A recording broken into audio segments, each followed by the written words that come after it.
Hello, friends, and welcome to the show. Today's guest is a friend of mine, Shay Rowbottom. She's built an unbelievable business in the LinkedIn world. She's built an amazing, large following in the LinkedIn world. She's working with huge clients in the LinkedIn space.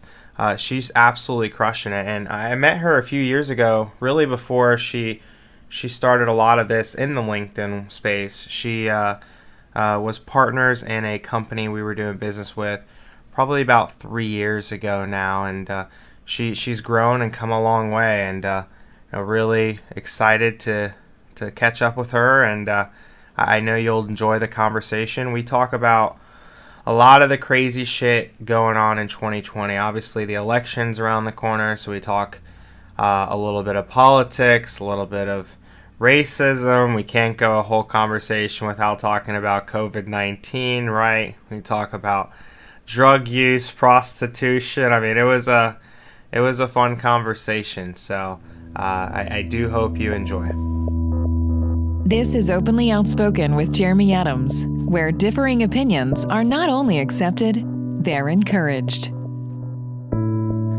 All right, Shay, we're live. Welcome.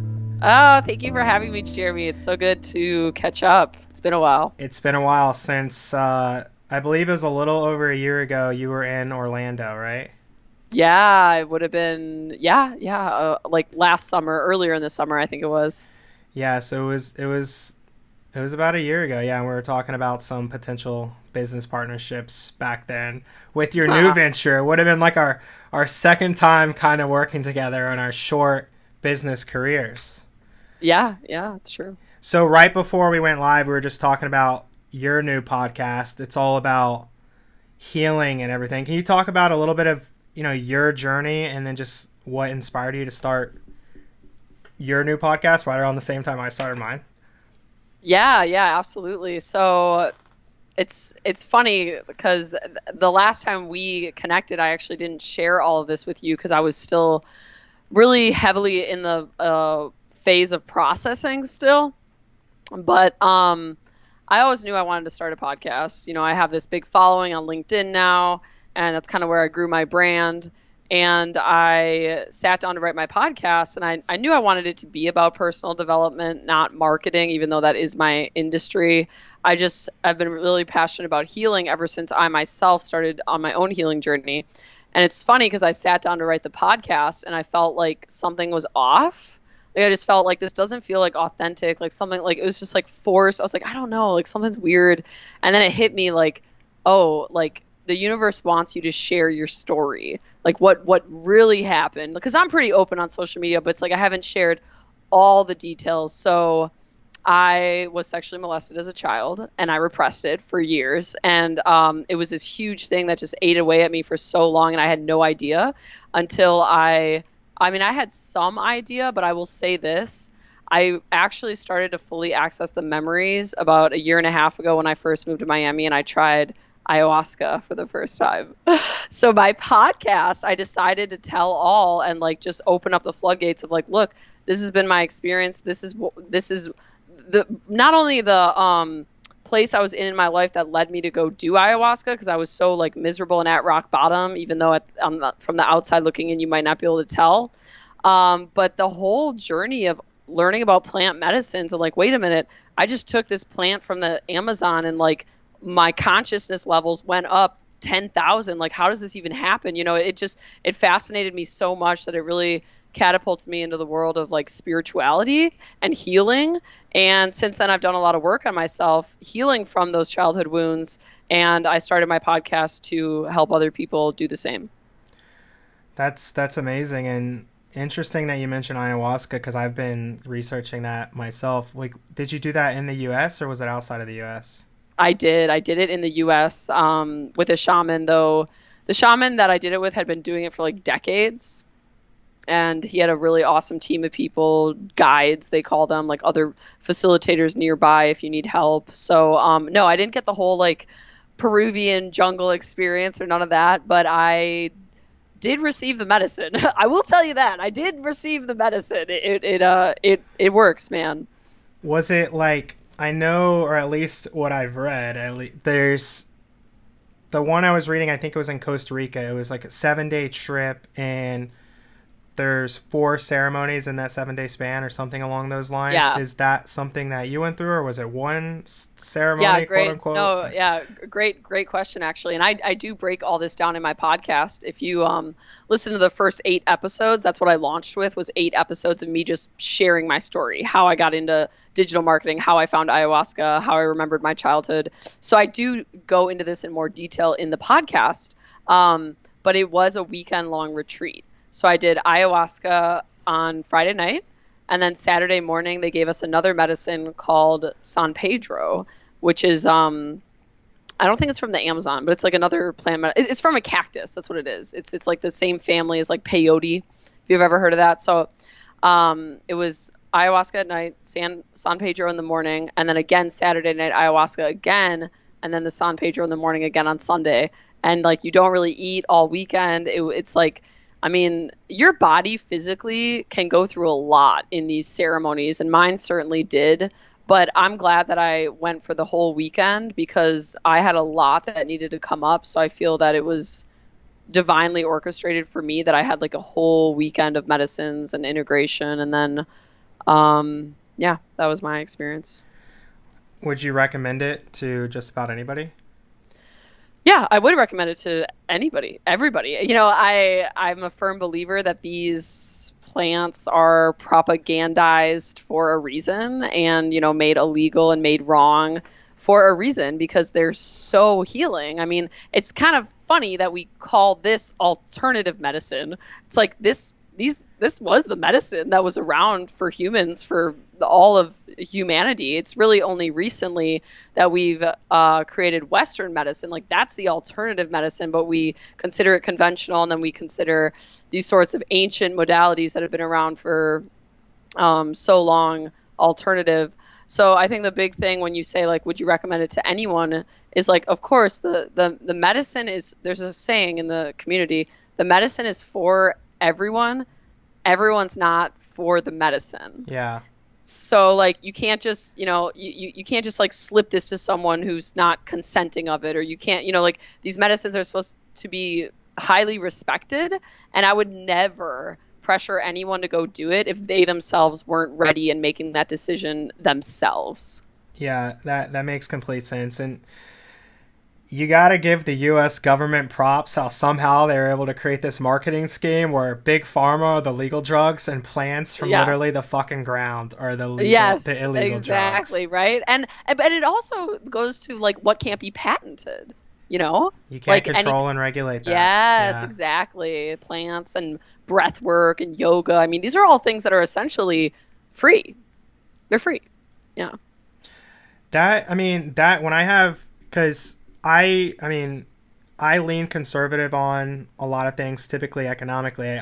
Me too now. Yeah, me too. I'm new. I'm a Corona conservative. I've become. I was probably center left before COVID, and now I'm like center right. I like shifted. Me too. Yeah, same. Yeah. I've done the same thing. Yeah. So I call it Corona conservative. I'm a Corona conservative. I think there are some people that shifted further left, but I have to imagine most of those like moderate left have shifted to the right. I can't. Oh yeah, absolutely. The attack on our rights, the attack on freedom of speech. I mean, like has the First or Second Amendment. Now we know our founding fathers.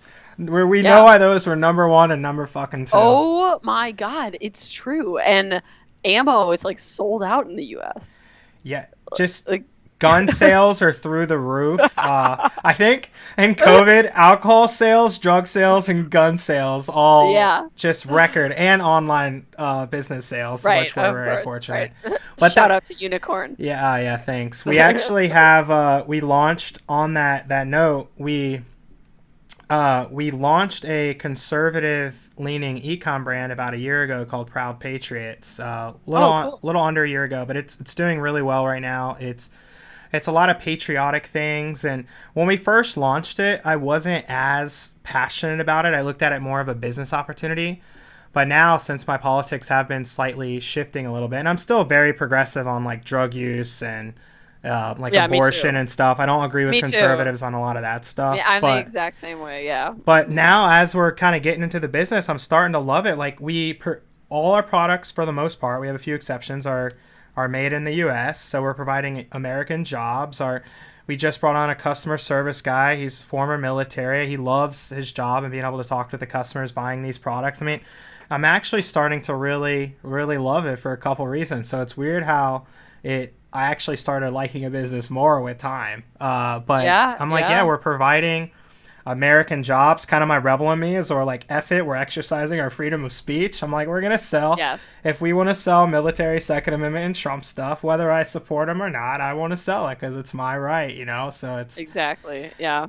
Right. And being able to like detach the person from the specific actions always, you know, like that's the thing, is we've created so much of a division between people where there's this black and white thinking, like, oh, Jeremy's selling a Trump t-shirt, therefore he's racist. You know, it's just like, you know, how do you get to that conclusion? But that's how everyone is, you know, and to me, it's so toxic because it inhibits us from having real adult conversations where we can actually consider different points of views and just be objective about what's real. I mean, if you're so caught up in this black and white thinking, you're just going to miss a lot of opportunity to Pun discern. intended there with the black and white thinking. Oh, yeah, no, I pun know, intended.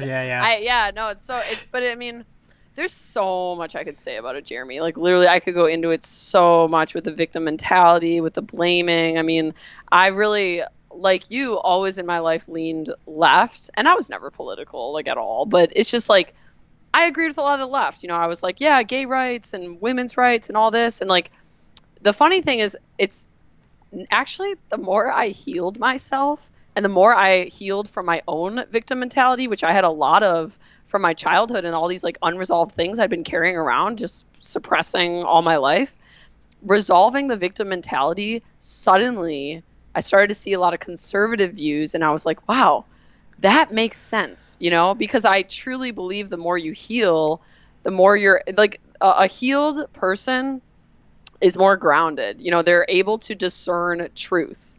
You ever seen someone and they're super emotional and you try and get an argument with them? They're just like, they're not seeing you can't present facts. They're too emotional. They can't discern truth. And it's like what I experience with the liberals nowadays, which is funny because I always was one. I mean, I was not happy about Trump winning 4 years ago and thought like I thought it'd be so cool to have a female president. And now I'm just like, whew. Like, but here's the thing. I was brave enough to admit I could have been wrong about Trump in some ways. I'm not saying he's a perfect human being, but there's a lot of good things that he's actually done that I think people are they're preventing themselves from seeing because of this dire need to fit in. Like humans have a biological need to fit in. So if the majority of people are shaming you into believing a certain thing, or you're racist, which is a very strong label that nobody wants to be identified as, you're very likely to just submit and shut off your own objective and critical thinking for the safety and the comfort of being part of the crowd. So that's why we see this trending phrase called the silent majority. Have you heard this? Like the silent Of course. Yeah, if you haven't been called racist in 2020, I feel like you're just not speaking your mind about anything. You're just like, and even if I love that. Seriously though, like, I mean, does that word even mean anything at this point? No, it doesn't mean anything. It's the definition it's just a blanket statement. The definition has changed. No, it's literally, Jeremy, like racism now is putting an emphasis on skin color. If you don't put an emphasis on skin color, you're the racist. It's like, wait a minute. It's so backwards. And I could go on and on, literally. We could do the whole podcast about this. What I've wondered, and I'm going to have, I have a pretty diverse friends group, and most of my friends are willing to talk about all this stuff. So I've been, grateful. I talked about my friend LaShawn on episode number 2 about he's a black man in America, his experiences, and I learned a lot from that. So I was grateful. But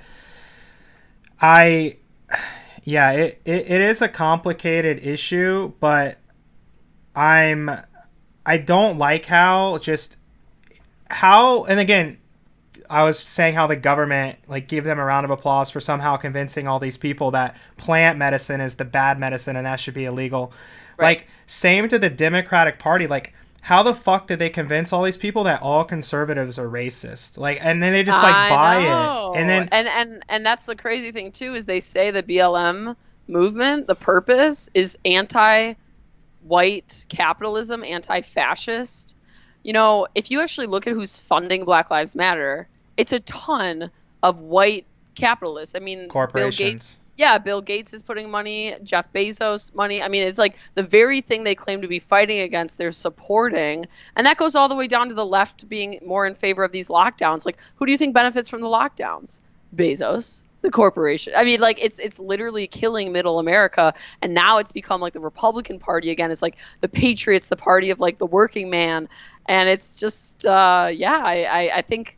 You mentioned something so important right there. I mean, it's like that should be like the most important thing we're talking about in 2020, in my opinion. You have the Democratic Party, who allegedly is for the middle class and for the working people, telling all those people they can't fucking work and the rich are getting richer because of Democratic policies right now. Like, that's the craziest thing I've seen. Like, out of everything. And I'm telling you, like, this is I want to share this because I feel that so few people are taking this perspective on it, but it's so important.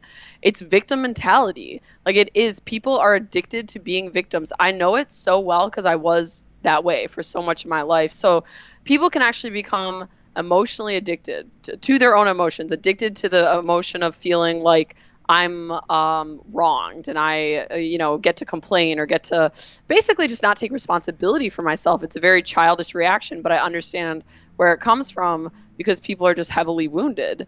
But the problem is, this victim mentality, it's completely anything that the government will throw at you, like coronavirus, and you have an opportunity to be a victim of it, you will jump at that opportunity. So that's why we see the left, who tends to have more victim mentality, they're the ones who's all the, what's the term, like mask holes, or like where they're shaming everyone for not wearing a mask. And like, hey, it's always aimed outward. It's never self-accountability. Hey, I make my own health choices. I feel like wearing a mask to protect my health. That's my choice. I'm not going to tell other people what to do.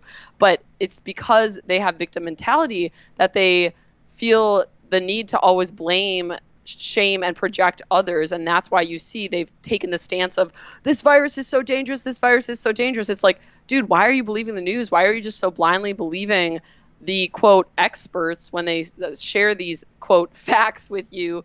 It's because in their subconscious mind, they're like, oh my God, goody, another opportunity to be a victim. Yes, I was just running out of a supply. Now I get to be a victim of this virus, and I get to shame everyone else who is, now victimizing me by putting me and my family in danger by opening their business and by not wearing masks and by refusing the vaccine. I mean, it's just another opportunity for people to be victims. And I won't go into it just right now, but that's all the way down to the Black Lives Matter thing. It's the same thing. And I'm not saying that systemic racism doesn't exist or that there aren't disadvantages that come with being Black that are solely exclusive to being Black that I will never know about, no matter how poor and no matter how poor and underprivileged I am as a white person.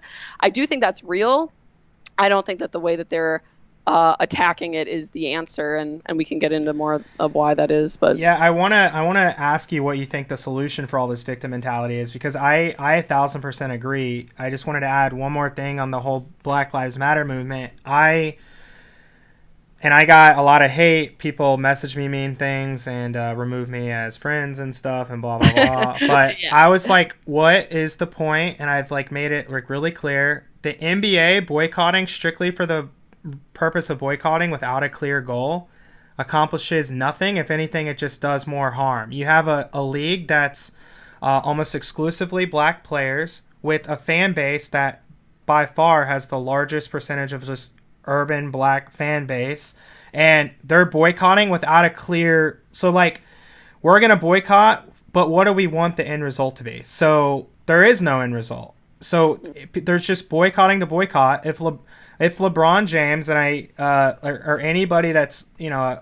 respected person in the NBA said, hey, we're boycotting until A, B, and C happens. Until this police reform law is in place, which even the furthest right conservative doesn't want police having too much power. And I talked about this on my last episode. The country can unite. Like, fuck that. We don't want police taking advantage of people and abusing their power. Like, absolutely not does 99% of Americans want that. But boycotting with the say we want racial justice, what does that even mean? And I feel like it's just, for me, I feel it's extremely irresponsible for guys like LeBron. Like, I can see people in the streets, even though I don't agree with violence in the streets and stuff. I kind of have somewhat of like empathy and understanding of the pain, because they're just told they can't their whole lives, right? Like, giving that, they were given victim mentality. And I feel, by the way, the Democratic Party, that's like what they do in 2020 is just like embody people with that type of mentality, which is why I've been shifting more right, one of the reasons. But like, I think there's a responsible way to make change, and I do have empathy for people in pain, even though I don't agree with it. I kind of understand. I have no agreement and understanding with guys in power that are in the top fraction of 1% of 1%, some of the wealthiest people in the world, like being super irresponsible and saying stuff like LeBron tweets multiple times now, like, I have to be worried about walking in the street because I'm black. Like, I don't think that does any good. And I think with LeBron's power, I think he actually could do a lot of change. And now I do think what the NBA did recently, which they're making a coalition with the governors, I think is great, to actually have conversations with heads of police departments and governors and stuff like that. I actually think that's by far the best thing they've done throughout all this. But the other thing, we're making NBA arenas voting centers, i.e. we're going to create a voting center so we can hopefully get Biden elected and get more Democrats in power. Like, the NBA is doing that to push the Democratic narrative, not to because we want everybody to vote no matter who they vote for. It's like, hey, we're going to push this narrative, Trump's racist, and we're going to create all these voting centers safely, because we're also scaring you of COVID so you can come vote safely.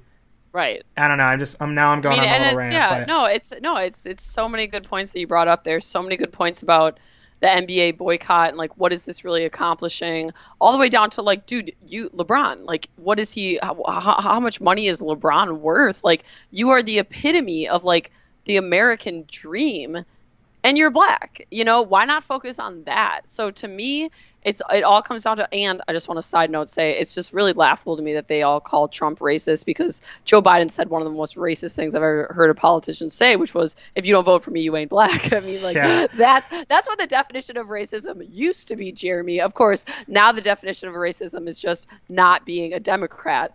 No matter how racist the Democrats talk, it's like, not like, as long as you're a Democrat, you're not racist. So it's just, again, wounded people can't see reality.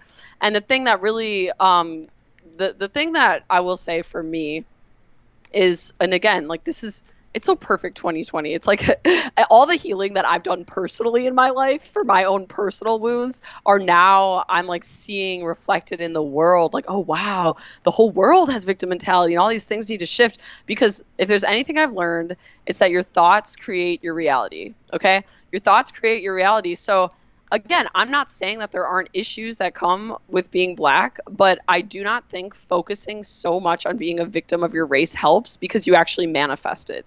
Me as a woman, when I was in my victim mentality shit and I was just bitchy all the time, and I was like, obsessed with like feminism and following all these feminist blogs, like, I actually manifested a world in which more people were sexist to me. I actually manifested a world in which I experienced more sexism, because I constantly was living in this reality of how real it was. That's how these blogs are. They're just sharing bad news. This is how oppressed we are as women. This is another situation in which our rights are being taken away. Again, I'm not saying sexism doesn't exist. I'm not saying racism doesn't exist. I'm saying the more you focus on it and dwell in it, the more it literally will become your reality. And as soon as I healed my victim mentality, I got out of that. I mean, and I was involved with like sexist people in business, and I actually believe I personally was a victim of sexism in my last company. But what I've learned now is like, dude, I don't even think about it anymore. It's never in my world am I like, oh, I'm being discriminated against for being a woman. Actually, other people have brought it up to me. They've come to me and said like, oh, do you ever feel like you would get less hate on LinkedIn if you weren't a chick? And I'm like, Maybe, but like that's just not the reality I live in. I look at the data, like most of my followers are men. The majority of my clients and people who buy my program are men, and half of my staff is male who all respect me. So like, you know, I just don't, I don't live in that reality anymore of like pointing out all the ways in which I'm disadvantaged as a woman, and therefore I don't experience it. So what breaks my heart, Jeremy, is that I see these little black kids holding up signs, and like 7-year-old, like there was like a 7-year-old black kid holding up a sign at a rally saying, I deserve to be treated equally. Now, at face value, that might just look like, yeah, you know, of course. But it's like, would that 7-year-old in their reality even know that they're, quote, not treated equally if it wasn't for the news, which is the real propaganda machine, the news, everyone telling them they're not treated equally, this and that. It's like, what breaks my heart is now we're programming these kids to grow up in a world where they feel like they're not equal. What do you think they're going to manifest, and what do you think they're going to continually find in their experience? You know, our experiences don't shape our beliefs, contrary to what people think.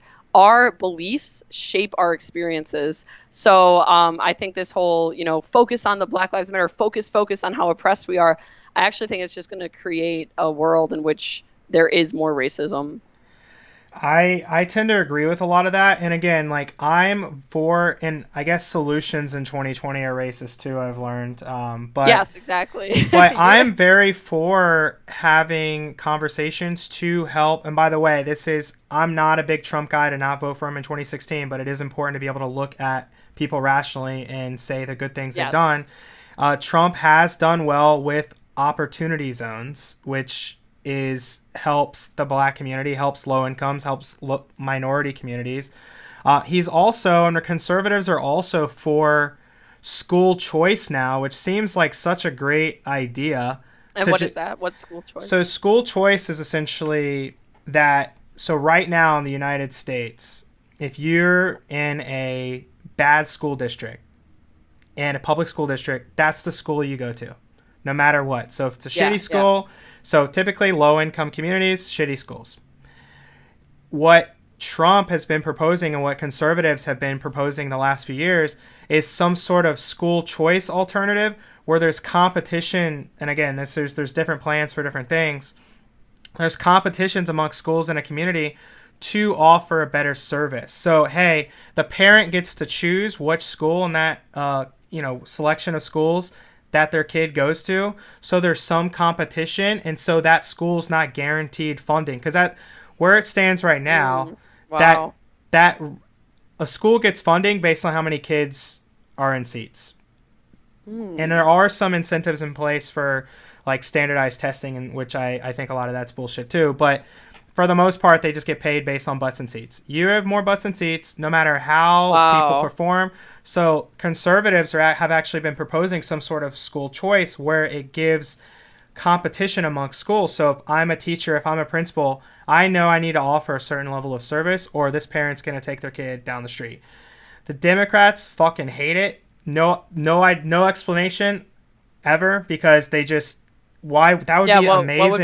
What would be the reason to hate that? Because Democrats and like unions, like it would just destroy the teacher union. Like the teacher union. Teacher unions would just not have the power that they do right now. I mean, like look what happened just in New York. Like entire unions were boycotting going back to school because of COVID-19. Like I know a lot of teachers do care about the students. My stepdad's a teacher, but like when I see actions like that, I'm like, do you care more about the students, or are you just like pushing a political point, or are you or are you really that scared? Like maybe some of them truly were scared, but there are lots of solutions being proposed, and I think we should be able to talk about all those solutions, all of Americans, white people included, right? And just say, hey, what's going to help?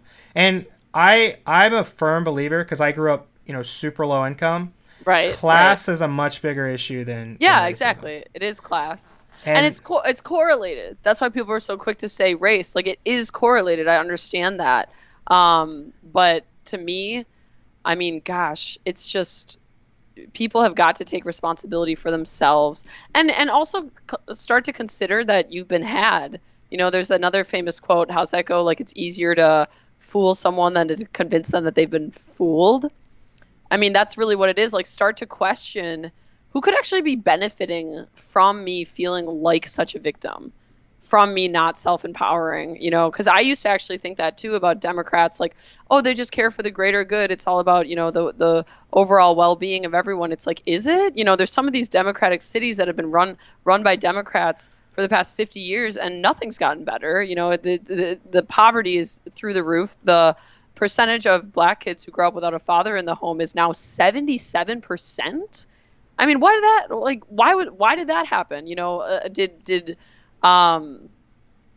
me, it's redirecting blame toward the Conservative Party when in reality, I'm learning now that a lot of the conservative values is just take responsibility for yourself. Take responsibility for yourself, do what you can. And yeah, I mean, that's it.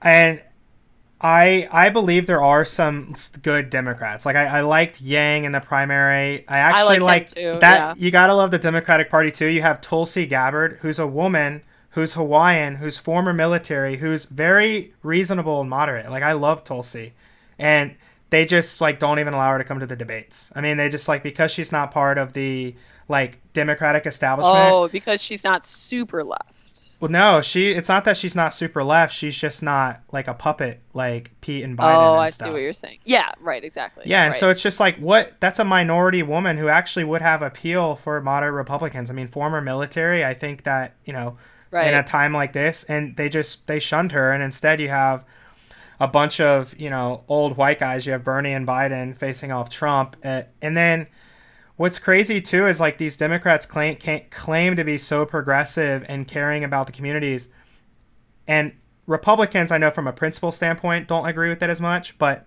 Democrats who are supposed to be more progressive, allegedly, they never fucking touch the drug issue because they get funded by the prison systems and all that. Making nonviolent crimes like drug possession, like decriminalizing those, that gets Black men back into their households. I see what you're saying. Yeah, like and so the Democrats don't touch on that. See, I don't even know this. No, they don't hardly at all. Bernie did, which again, I don't agree with a lot of what Bernie says, but I believe he believes what he says, which is important. I feel he's authentic, and he said the same stuff for like since he was a kid. Like you can go back in like the 70s and watch old videos. You close your eyes, it sounds exactly the same. He's been fighting for the same shit. So at least he believes it, right? I may not agree with it, but at least he's authentic. But he's one of the only Democrats with any type of power or popularity that have come out and said decriminalize drugs because he knows what it does. Like non-violent crimes like marijuana possession. I think the Innocence Project on Rogan, they said like still in 2019 there were about 500,000 Americans in federal prison because of marijuana. Wow. That's in 2019 because it's not federally legal yet. It's just legal in certain states. So that doesn't even include harsher drugs and marijuana. I mean, stuff like that I think is what's hurting families, and the Democrats don't touch it. It's like if you truly wanted to help Black lives, I know the stats are like there's like 10 unarmed Black men killed by cops in 2019. I know. There's ridiculous. Hundreds of thousands in prison for nonviolent crimes. Like, you don't have to be a math expert to be like, if you truly wanted to help Black communities, like one seems to be the elephant in the room and one just seems to be a giant fucking distraction to try to win votes. I mean, that's what it seems. I mean, I think so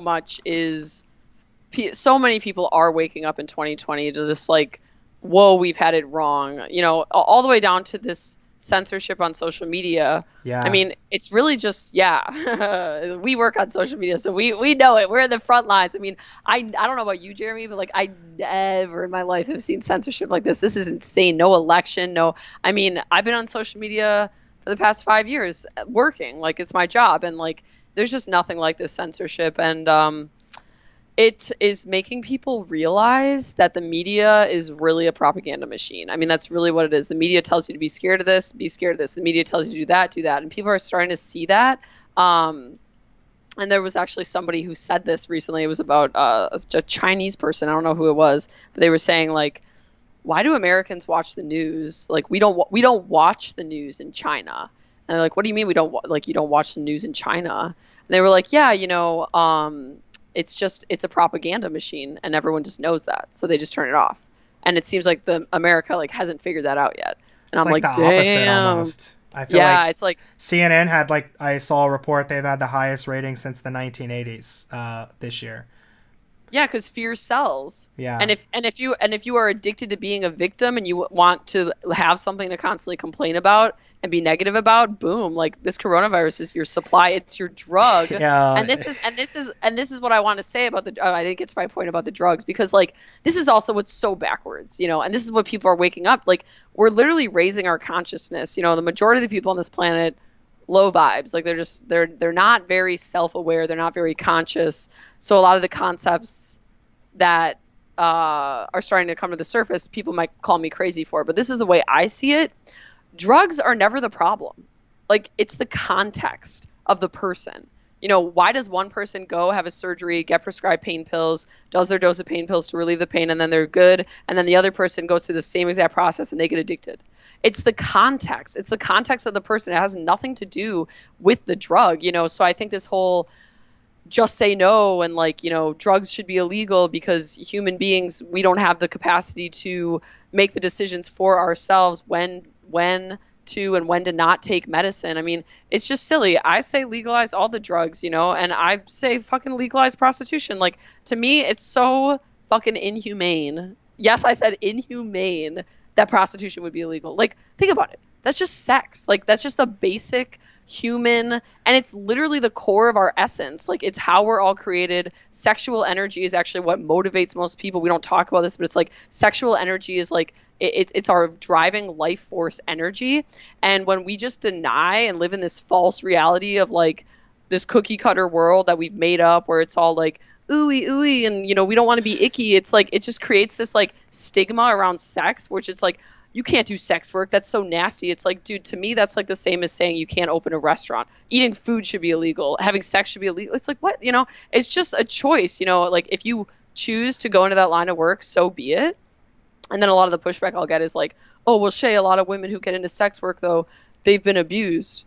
Okay, so what, you think that they're not going to find the sex work anyways and just be involved with a street pimp, and it's really actually more toxic in the long run than if it were regulated? And okay, let's say prostitution's legal. All these, quote, wounded women who want to go into sex work, let's say they're just all wounded from their childhood. Great, now we know where they all are in one place, and we can actually implement programs in those places for, hey, if you went into this line of work, there's a high likelihood you have some healing in this area. Let's so to me, it's just we don't think logically. We're so childish, and drugs and prostitution, it's a great example of how we don't empower people. We don't give people the ability to have agency over their own body, to have basically the more you restrict things, put government involved in it, the more, to me, you're disempowering the people. The more you're saying, and that's what we're seeing on social media now with the free speech movement, like they're censoring everything, saying, oh, it's for your safety. It's like, who are you to tell me that I'm not intelligent enough to look at stories or facts or fake facts and go fact check myself and conclude my own conclusions? Like, that to me is very disempowering. And that's another thing that I've realized is pretty liberal, as I've realized, like, they want more government control. They want more people telling you what to do, what drugs you can and cannot take, what should be legal and not. It's like, dude, just legalize everything and heal people. Teach people how to self-regulate. Teach children how to handle their own emotions. Teach children that it's safe to have emotions, because that's where a lot of this comes from. It's just we're taught that our emotions are wrong. We're shamed as children, and then we like create this mask and we go out into the world and everyone else is wearing a mask, so it's just normal and we just think we fit in. But deep down, most people are miserable, and that's kind of what 2020 is like bubbling to the surface. I mean, well said. I actually 1,000% agree on prostitution and all drugs being legalized. I don't even think it's that. And conservative and progressive like really don't even make sense, because I actually think that should be a more conservative thing. It should be, you can do whatever you want, just don't bother me. But now that's a progressive thing, so it doesn't even make sense. But I'm for, small government. And these women, they're gonna, obviously making it illegal isn't the solution, because we're using drugs at an all-time high. So if we just can like look at it rationally and say, okay, if the solution is to get as many people healthy in a good state of mind, not addicted to drugs, what we're doing now is the opposite of working. It's a fucking Yeah. disaster. I mean, Yeah. people like are overdosing at an all-time high. I mean, our cocaine consumption is like higher than it's ever been. Like we're just Is it really? Oh, yeah. wow. I watched some documentary on Netflix about that actually. They said, don't quote me on these exact numbers, but Well, maybe I know that like the suicide is definitely up. Like just mental health unrest in general. Yeah. yeah. I mean, it's just the solution isn't making it illegal, and I think that's where conservatives get it wrong. Is like making it illegal. Although, in like maybe in a perfect fairy tale world, we may think that's what it's gonna. But like, if people want to fuck, they're gonna fuck. If they want to use drugs that make them feel good, they're gonna figure out a way to do it. Exactly. And they're right. obviously they don't care about the legal consequences because they just do it anyway. To me, it's just a reflection of like the people making these laws thinking they're doing the right thing, like just genuinely trying to be like, of course I don't want my kids to do drugs. Why would I want drugs to be legal? Like I cannot simultaneously not promote drugs and then not want them illegal. Like they're not seeing the bigger picture of like, dude, it's wounds. It's just the context. Are you the context for being an addict, or are you self-conscious and aware and healed? You know, if heroin became legal tomorrow, you could go buy it at CVS. Jeremy, would you go buy it? Probably Would you go? not. Yeah, Probably exactly. not. It's like it doesn't actually change. You know, it's like these people are going to get their hands on it regardless. And then, like I just said, I mean, look at all the issues that are happening in the streets with prostitution and unregulated drugs, people ODing because they don't know what it's laced with. It's not safe. It's not regulated. People are going to find these things regardless. And same for abortion, by the way. You know, abortion should be illegal because it's alive. It's a baby and you're killing it. It's like, dude, in theory, that's great. I'm not saying that abortion is a wonderful, magical thing and I just want to get them on the weekends for fun. Like, but the point is making it illegal doesn't help women. You know, every situation is different. You don't know if a woman was raped. You don't know if a woman already, let's say, for example, had a child and it was a really traumatic birth and like the thought of having another baby again just traumatizes her to the point. Like it's a decision between the woman, the man, and I also include the man because that's not usually a liberal stance, but I do believe the man, you know, it should be involved, and the doctor. You know, that's who the decision is between. To say all abortion should be illegal, again, just creates more problems, creates back alley abortions where women get killed. You don't know the severity of what people go through. You know, I've been a survivor of sexual abuse and incest. You know, like I would really not have liked it if, you know, my own father would have impregnated me and I would have been forced to carry that child. I think it's absolute ludicrous. Now, I agree that abortion's not a great thing, but I just don't think that the way to reduce it is to make it illegal. I think the way to reduce it is to you know, empower people to actually understand sex education, which largely in our society, it's been about abstinence. It's been about shaming sex. It's, you know, prostitution's icky. It's illegal. You know, that just keeps more kids getting abused. That just keeps more people keeping their sexual fetishes in the closet because they feel grimy and weird and gross. So they hide it and they suppress it to the point where it bubbles up and, oh, now they're molesting children. You know, we need to stop denying sex. And it's funny because a lot of people now in 2020 are saying there's too much sex, right? It's like hypersexual. It's like the Kardashians and the Jenners and all of this. But it's like, dude, that's only happening because of how much we repress sex. So of course porn becomes in demand. Of course people who look like Kylie Jenner become super, you know, popular and whatnot. It's like, it's because we deny sex so much. So now all these hypersexual things are low-key in demand because we don't just get honest with kids from the time they're born of like, you know, this is what sex is. This is how you make sure that you don't get an unwanted pregnancy. And, you know, I think those are more pragmatic ways to reduce the abortion rate. But yeah, it's the same thing as drugs. It's the same thing as prostitution. It's just because you make it illegal doesn't mean it's going to fix anything. I think we need to focus on the root cause of why people do the things that they do. I agree completely. And abortions also, and you listed extreme cases, but just the most common case, the woman and or the man just aren't ready. There's tons of studies that support the fact that if a woman is in a bad financial spot or the family's in a bad financial spot, that baby is much more likely to not finish high school, live in poverty, commit crime, all those things. I mean, and again, we can agree morally, and this is an argument we're probably going to have for a really long time, but I understand where conservatives are coming from. It's not a pretty thing, but just from a societal standpoint and that woman's life, that's why I just put the women's Right. decision slightly above. It's not like I'm for abortion. I'm pro-choice. Right. It's not And like there's a lot of problems with abortion that I think we do need to be honest about. Over 50% of abortions are repeat abortions.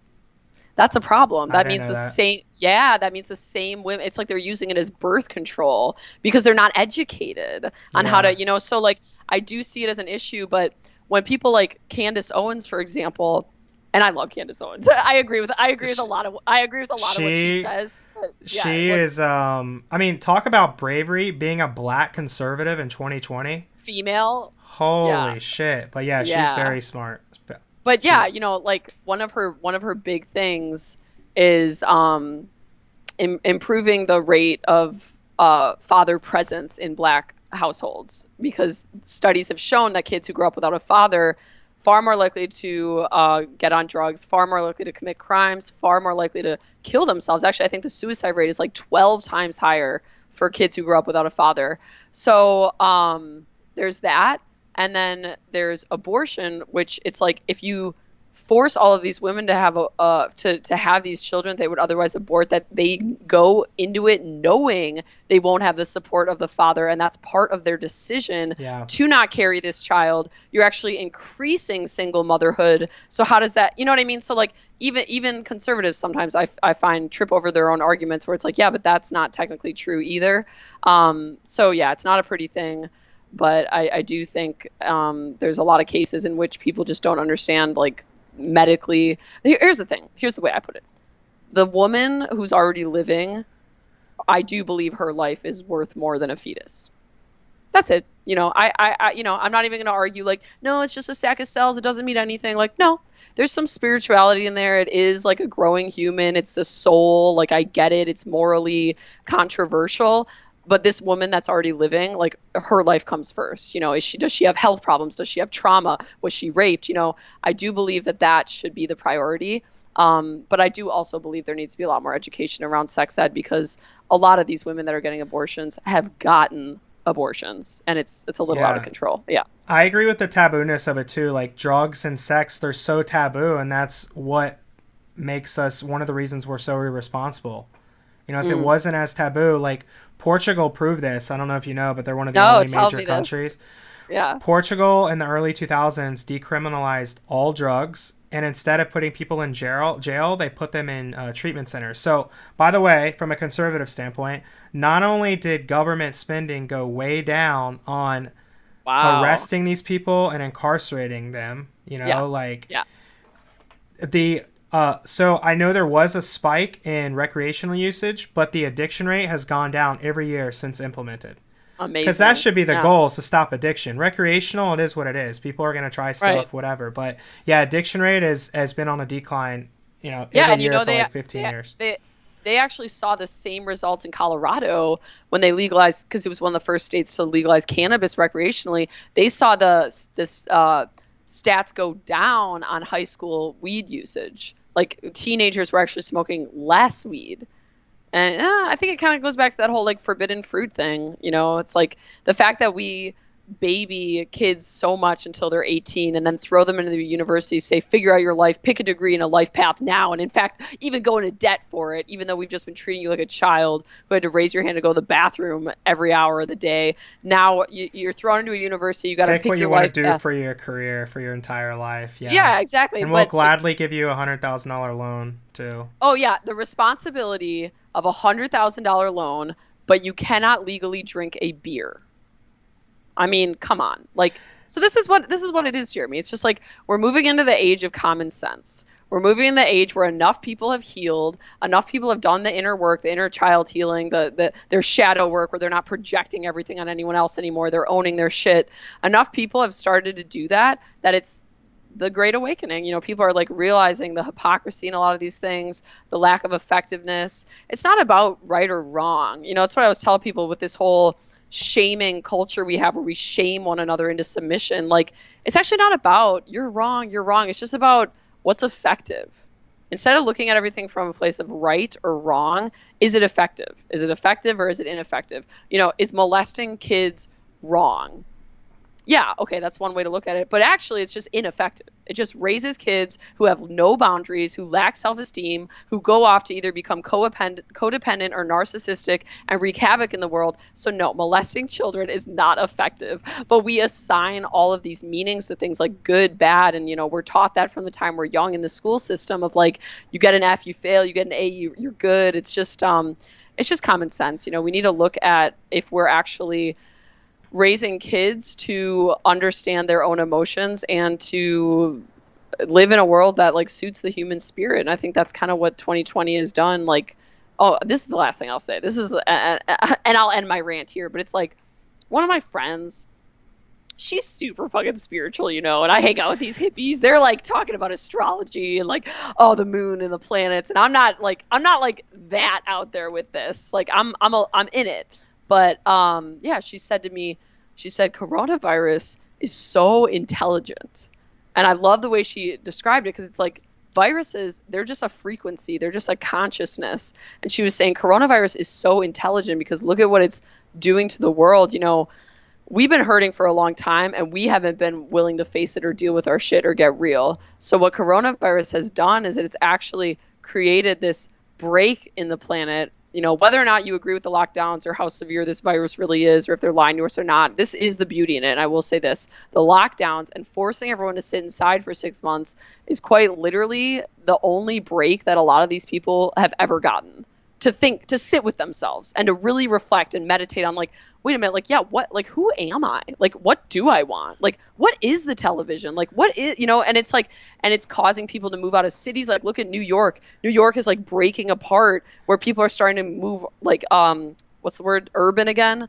Or no, rural again. They're starting to move to like more rural. Like $500 billion in net worth has moved out of New York State in like the last year.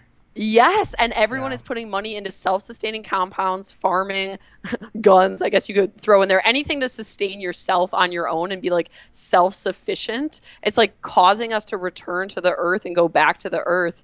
And yeah, in the end, I do think everything happens for a reason. And as horrible as this virus may have been or seemed to a lot of people, whether you personally got sick or you lost your business or this and that, I think it's important to look at the big picture of like, oh, good, like finally something to just like disrupt this and shake this all up and expose a lot of the bullshit. It's good. It's going to be a better world on the other side is what I believe. I agree with that for the most part. Like I think we both didn't support the lockdowns at all and thought it was a complete overreaction. And I still to this day, it's crazy too. And I'll get back to the point about the positive of lockdowns. How it's just like, so when do we go back to normal? When like government officials tell us it's okay that are just elected by us who really aren't that smart, or they would be in the private sector, but instead they're taking minimal salaries and they're telling us what to do. And then so many people base in the news will base our decisions on CDC recommendations when they've been wrong like 1,000 times. Like, why is the CDC so credible? Like there's just so much hypocrisy and so much craziness going on right now. It's so hard. Fortunately, Florida has been like, DeSantis has been like one of the first to reopen. Bars just opened. I don't know about in Miami, but everywhere else they opened today. Miami's pretty open down here too. I never leave my house anyway. Literally nothing has changed for me this lockdown. My routine is exactly the same. I feel you, but I'm just like, what do we just, is everybody, and I do think there is that silent majority, and I think if Trump wins, this is going to be why. It's not because everybody's like, we love Trump. It's just because like,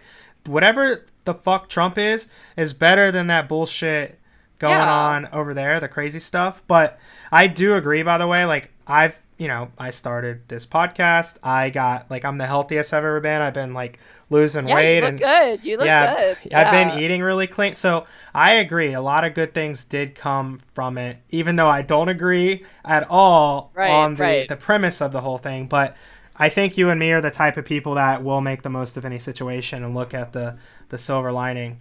I want to ask about this victim mentality because it's something you keep bringing up. Like, if Shay is in charge right now, you're the president of the United States. What's your first step to fix this victim mentality? We need to stop shaming children. I mean, that's number one. It's not always like covert abuse. Like, oh, I was hit. I was molested. I was screamed at, my mom was a drunk. Like, I genuinely believe, and I like to think that one day, even though a lot of people call me crazy for my views, I do think, one day people could look back on what I'm about to say and be like, damn, she was right. I truly believe like all children are being abused. I truly believe that the way that we raise children in society is based on shame.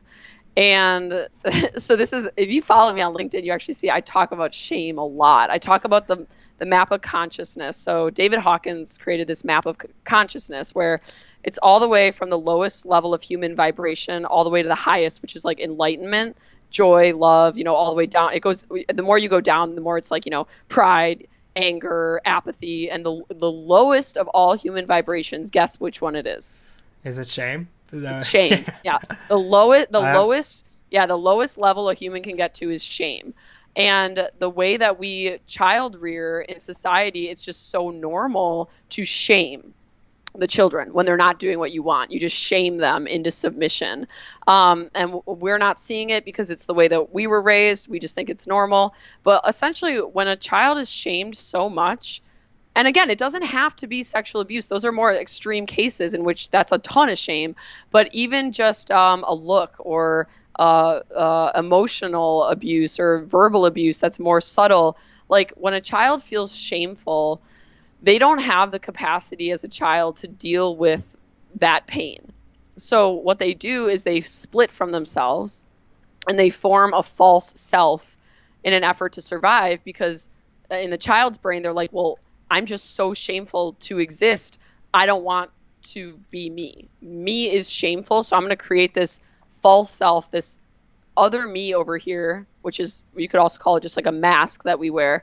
I'm going to create this over here to feel better and to operate through this. Instead of my real self, I'm going to operate through my false self. And if you actually go into the studies of narcissism, this is actually exactly what it is. I'm not saying that everyone who creates a false self is a narcissist, but that is the way that they break it down, is how can someone be so narcissistic they lack this empathy? Well, it's because they're not truly in touch with themselves. They created a false self because their true self is so shameful, and that's why they can kind of exist in this shallow place in the world, because nothing is actually real. I believe like we all created a false self in childhood. I believe that it's just become so normal, and that's why people are so afraid to open up, so afraid to get vulnerable as adults, because at one point as a child, there was a moment where they were shamed too much over the edge and they split. They said, you know what? Fuck me, fuck little me. Like I'm out. I'm not dealing with me. I don't have the capacity to deal with it. So now I'm this. And then they go in their adult life and they're fake and they're not really who they are, and they wear a mask. And then, you see people open up and get vulnerable and start to get real. A lot of times, and I'm going through this myself, it's like the majority of people actually get really uncomfortable with me being vulnerable. It's not even about you. It's like, this is my moment to be vulnerable and real, but other people are so out of touch with their true selves that they can't even handle seeing someone else tap back into that inner child, because it's painful. It's painful. It's an ego shattering job to actually get in touch with your child self, love it, give it what it needed as a kid that your parents couldn't provide for it. And I really think that's the answer. We need to start to be honest about how much narcissistic parenting goes on in our culture. Narcissistic parenting meaning this kid exists to meet my needs instead of the other way around. And we need to be mindful of how much as adults we grow up to just be accustomed to shaming one another. I mean, look at what's happening with the BLM. Oh, you like Trump? You're a racist. That's shame. Literally, I posted on LinkedIn recently about racism, and there was literally comments saying shame on you, like trying to like shame me into submission, because that's what we're taught. But if you look at that map of consciousness, man, shaming people, there's nowhere to go but down. That just brings all of us down to a lower level. And there's a special interest group of people up top politically who benefit from that, who benefit from us all being at this low level of consciousness. So I think it starts at home. I think it starts with children. I think it starts with us being honest about how broken the school system is, what we're teaching kids. We never teach them to regulate their emotions because most parents simply don't know how to regulate their own emotions. Yeah, and when you're talking about shame and like the racism side, I think of the like that stereotypical Karen, that like middle class Yes, or Karen. wealthier She's white shaming people, white yes. woman, and it's just Karen, like she is a narcissistic mom. That is a narcissistic parent. That whole meme, that's what that is. Yeah. So where does that come from? So the need to feel that you have to shame somebody, is that because of just unhappiness or uncomfortable within yourself, or what is that? Yeah, because you feel shame. That's what it is. Because you feel shame. You know, anytime, this is another thing I've learned on my journey, which again, ego shattering. Like, this work is not fun. You know, you don't just decide one day, I'm going to heal and it's a party. Like, dude, it's not fun, but this is something I do anytime I'm judging someone for any reason. Like, oh my God, she's being so sensitive. Can you believe her? Oh my God, what a dick. He's so angry. I immediately go into myself of like, Shay, what unhealed part in you still is this person representing? And that's typically what it is. It's typically like when I do some digging on myself, I'll be like, oh shit, I'm really sensitive. And I was told when I was little that it was wrong to be sensitive. So I shamed that part of me. And now when I see this beautiful, authentic woman just being sensitive, that's just like that's okay. I'm like, I want to shame her for it because I actually feel ashamed of the part of myself that's still suppressed and very sensitive. So, you know, it's projection. We always have to be aware of that. It is a lot of, and also, you know, this whole shaming culture, it comes back to just in general, people not wanting to face themselves, people not wanting to take any accountability. It's this belief that the more I can control things outside of me, the more I can find fulfillment and happiness. That's just not the way it works. You know, you can try to control every external factor all day long. Guess what? At the end of the day, you're still going to come to find, shit, it's really me who needs to do the inner work. It all comes from within. And that's also something I've learned on my journey, like making more money and growing a following, like thinking this is going to bring me like the validation and fulfillment. And it's like, oh, nope. Fun. God played a joke on me. Like, I have all these followers and I still hate myself. What is going on here? Like, you know, it's all from within. That's Jordan Peterson. One of his 12 rules for life is, I think it's set your own house in order before you criticize the world. Yeah, set your own. Yeah.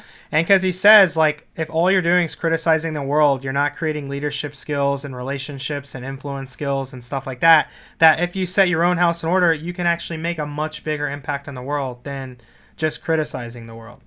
Which is kind of where I went back to, is just the boycotting for the purpose of boycotting, just because you can, without any type of clear goal. It's just you're criticizing the world, but get knowledge, like gain knowledge on law and actual solutions, and start having conversations with people you fucking don't agree with, you know, which, by the way, I think Trump could do a lot better job at. Like, if Trump would just do a better job in this moment, I think there was a big opportunity for him to capitalize and make a better connection with a lot of people in pain right now. I think Trump would win in a landslide. I think he's done a poor job at not reaching out, because I don't think Trump was loved as a child, obviously. That's why he acts the way he does. I mean, there's something fishy going on.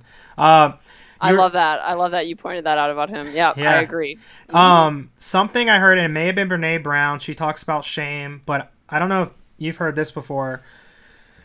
It was her or somebody in a similar work said, when we're younger and we make fun of people, even as adults, we kind of make fun of people.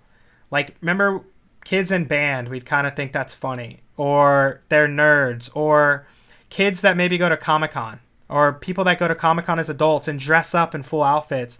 The reason we make fun of them, you? That's awesome. Yeah. We make fun of them because we can't get that comfortable in ourselves, as comfortable as they are in themselves. So it's a lot easier for us to just poke and laugh and make fun and talk shit, because we're deep down envious and we don't understand how this person could be so passionate about one thing. Because being passionate about something like that and being a super fan is very vulnerable, because a lot of people are going to talk shit. You know, I don't know. Has anything like that ever come up for you?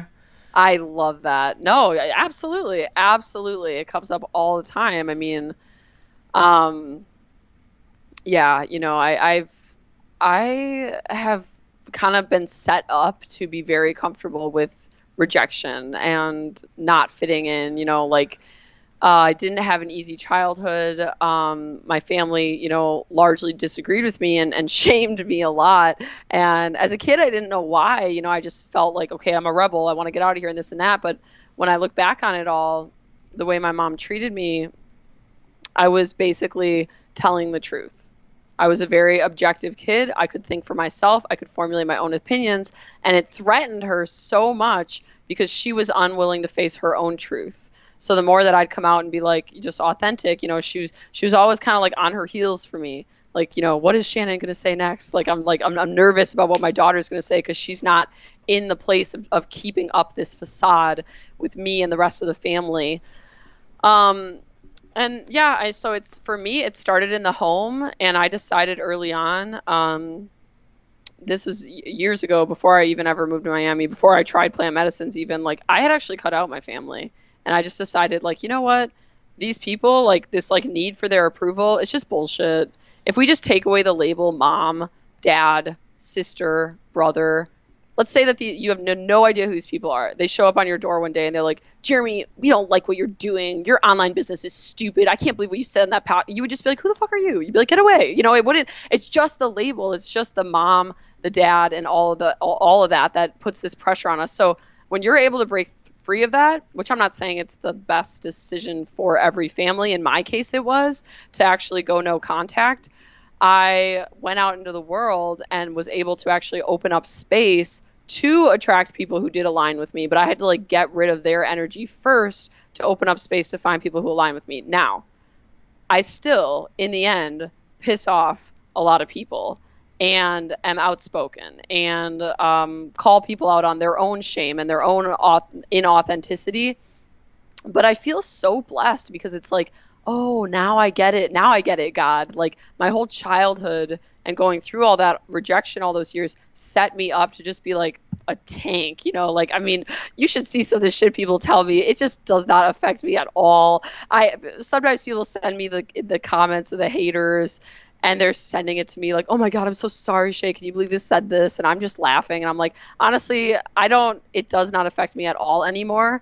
And it just comes, again, back to I create my own inner energy. I don't need outside validation to feel good about myself. Now, do I get it? Sure. Are there actually a lot of people that do also happen to agree with me, that are grateful for my viewpoints? Sure. But a lot of times we don't post on social media at all because we're so focused on the negative and the people who are going to disagree with us. Yeah. I've let that go because I don't post something and then read the comments of what I posted to find out how I should feel about myself. I know how I feel about myself, and I read the comments to collect data back, to collect feedback back. I don't take it personal, like, oh, this is me.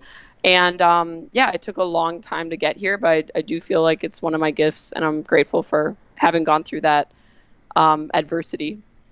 Yeah, that's a big fear. I mean, just sharing your thoughts, getting on camera, and like, there's a lot of people that could be like, "Why the fuck would you do that?" I had one of my best friends from high school. He posted a video late. Like we just took different paths. He has 3 kids now, and he actually just started his first business. I'm really proud of him. But he posted a video one night on Facebook. He's like, was getting up the courage for like a month plus, I swear, because we talked about it. I'm like, dude, just share your thoughts if you have something to say. And he did it one night after like a few drinks, and he just like talked for 4 minutes about how he's grateful to be being born in America. And he said like one person sent him a message and it made him like insecure, and he deleted the post. Yeah. And I'm like, right. That's fucking crazy that like one, and again, I'm guilty of this. Like it was fearful for me to post stuff, but it still is sometimes to this day. I'm like, I wonder what people are going to think about this, whatever. Yep. But like, yep. It's crazy that one person's opinion, or even a handful of people's opinion that we may or not know, we don't live to our like potential because of that. Like, how fucked up is that as society where we care that much? Yeah, but it actually makes perfect sense, Jeremy, because like, remember I mentioned earlier about people just wanting to fit in? Like, people will sacrifice their own authenticity to fit in with the herd, which is a very like biological need that makes sense. Like, think about it. Survival, yeah. Yeah, like when we were primal and we lived in the jungle and we just had like a tribe of people and there was a collective belief and you were the only one in that tribe who went against it. I mean, that would be very life-threatening to you to not believe what the herd believes because you're in the jungle and you all need each other to survive. What, are they going to cast you out and you're on your own now in the wilderness? Like, that's no fun. So I actually think it comes from like a real place in humans, like a biological place. The issue is it's 2020 and you don't actually need anyone. Like you can literally survive completely on your own house, your own water, your own food. Like you don't, so it's just this fear of, oh God, I got to fit in with everyone. It's like, nah, actually you never know. When you open up, you give other people permission to do the same. And that's what I found, even if people are too scared to comment on my posts, and I will have people that say like, oh, I'm scared to even write this comment in agreement with you because of the current climate, but I do agree. Or they'll just private message me and like thank me, like thank you for saying that. I feel the exact same way. I didn't think anyone felt this way, so I've never shared it. I don't want to comment publicly on your post because I'm afraid, people will judge me. But it's like, we're the trailblazers, we're the people who change the world. When you're willing to take that amount of hate just to put out what you truly believe, you create a wave of people who suddenly feel safe to do the same. And that's largely what I do in my business, by the way. Hit me up if you want to become an influencer. That's what I do. I coach people on how to make videos. 99% of it, the fear of what people think. I'm like, look, I can teach you Adobe Premiere. I can teach you how to edit. I can teach you about headlines, copywriting, optimizing, all this shit. I'm telling you, your biggest problem is you care too much what people think. Who's your ideal client nowadays? Any business owner in B2B with a high ticket offer. Okay. But I also work, actually, was that you who messaged me earlier today about my agency? Someone did. I don't think it was me. No. I thought someone else just messaged me. Oh, it was Travis Chambers from Chamber Media. Do you know him? I don't think so, no. You would know him if you saw his ads. His ads are like super famous and viral. Okay. It was him who was asking about my agency. Name so yeah. Here we go. Yeah. Travis Chambers. What up, Travis? He's a baller. He knows I love him. I love him so much. But I have an online program that I sell. It's a video boot camp where I just teach business owners how to do everything that I've done to grow a following online and attract leads through video so that they can do it themselves. So it's a very step-by-step process. Anyone can go through it. I do recommend B2B with high ticket offer because it's for LinkedIn. But I also have an agency where I work. Like the ideal client for that would be actually someone who is an influencer of sorts already on other platforms, who already has content and just knows nothing about LinkedIn, hasn't repurposed or reposted anything on LinkedIn. My team goes in, takes your already existing content, funnels your followers to LinkedIn, grows more of a following on LinkedIn, and now, boom, you can actually do ad campaigns on this platform, which is way more suited for people in the mindset to do business. So like, I work with Elena Cardone. I just got Ty Lopez as a client, actually. So I'm going to be helping Ty with his LinkedIn. Yeah, thanks. It's really like, I just feel so blessed because LinkedIn is the best platform. I mean, like, it really is for business. It's the best. And all of these high name, these big name celebrities, a lot of them, they just don't even know where to start. So I feel very fortunate I get to be in the position to help bridge the gap and get more influencers on LinkedIn. That's awesome. I actually think I have quite a bit of potential intros. Obviously, we used to work with Kevin. I can maybe get you guys connected. Which one was Kevin Harrington? Oh, you guys worked with him? Yeah, we had an agency with him for a couple of years. Yeah, right before we started Unicorn, we had an agency with him, and then Max and I exited our partnership with Kevin and started Unicorn. That's right around when we first met. Oh, now I want to look up these people's profiles as you go. Because I mean, like it's I don't know about him. He probably has a solid LinkedIn. I don't think he does. I mean, maybe he does now. Look it up right now. Yeah, he was on the first couple seasons of Shark Tank. I don't know if you know.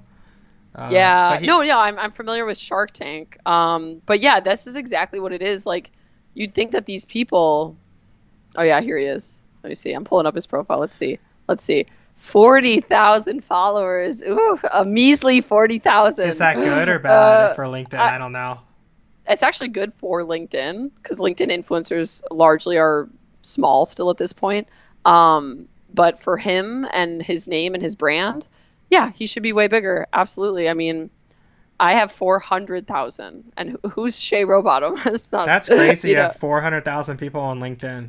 Yeah, I think I have more now. I've gone viral like 3 times this week on LinkedIn, which I consider viral anything over 100,000 views on LinkedIn. No, that's amazing. Yeah, I have I just pulled up my profile. 411,000 followers right now. Wow. So yeah, it's LinkedIn, man. That's crazy. There's no competition. It's so silly.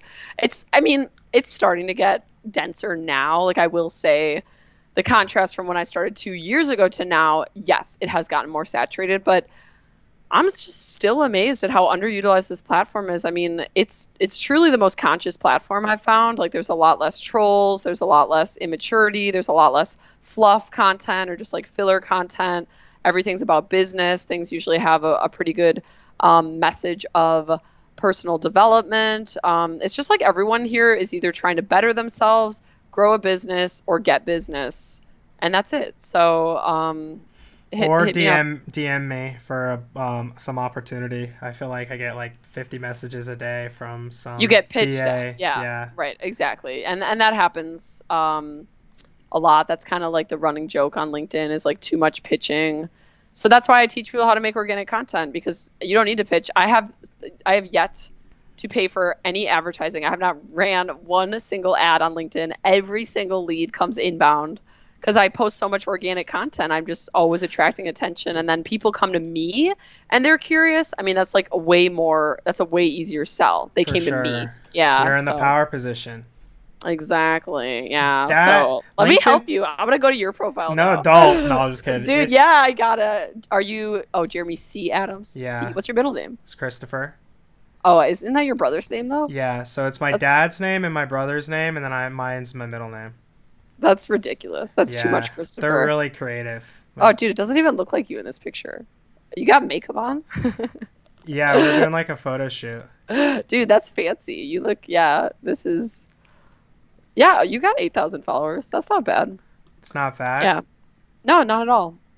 But yeah, I really love working with celebrities or just influencers who already have content on other platforms, because it's just really easy. A lot of times if they already have a well-known name, I can grow their page even faster because people see the name, they click follow right away. Is there like a standard structure? Like, do you work on like a retainer basis, or how does it work typically for you helping? Yep, it's just every month. It's pretty standard agency model. I usually don't take on clients without a 3-month commitment, because 90 days, I mean, you know how that goes. You run ads and stuff. Yeah. So we started bumping that up, by the way. I don't know if you ever tried this. We don't do that much client work anymore, to be clear. We do more performance, and we've been creating our own brands. That's kind of our shift, just kind of. You're creating your own products. Yeah, well, like the e-com store I mentioned, the conservative store.